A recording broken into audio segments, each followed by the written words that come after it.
তো আমরা অ্যানাটমিক্যাল পজিশনে আমাদেরকে এই স্ক্যাপুলাটা ধরতে হবে। তো অ্যানাটমিক্যাল পজিশন ধরতে হলে এইভাবে নিয়ে এইভাবে সুন্দরভাবে অ্যানাটমিক্যাল পজিশনে ধরতে হবে। তারপর সুন্দরভাবে বলবে এটা কোন সাইড, এটা হচ্ছে লেফট সাইড। কেন লেফট সাইড এটা বলতে পারি, আমাদেরকে কেন লেফট সাইডটা প্রমাণ করতে হবে।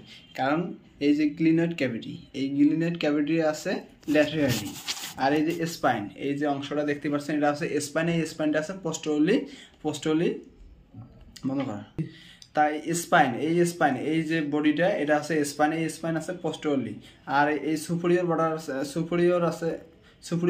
সুপিরিয়রলি, মিডিয়াল বর্ডার আছে মিডিয়ালি, ল্যাটারাল বর্ডার আছে ল্যাটারালি, আর এই যে সারফেসটা দেখতে পাচ্ছেন এটা আছে কস্টাল সারফেস, এই কস্টাল সারফেসটা আছে অ্যান্টেরিয়রলি, আর এই যে পিছনের যে অংশটা ডস্টাল সারফেস এটা আছে পোস্টোরলি, এর কারণে এটা আছে লেফট সাইড।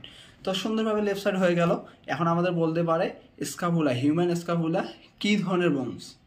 এটা হচ্ছে একটা দি স্ক্যাপুলা ইজ ফ্ল্যাট ট্রায়াঙ্গুলার বোন। ট্রায়াঙ্গুলার কেন? কারণ আমরা যে ত্রিভুজ পড়েছি, ত্রিভুজের মতো এটা কিন্তু 3 আকৃতির।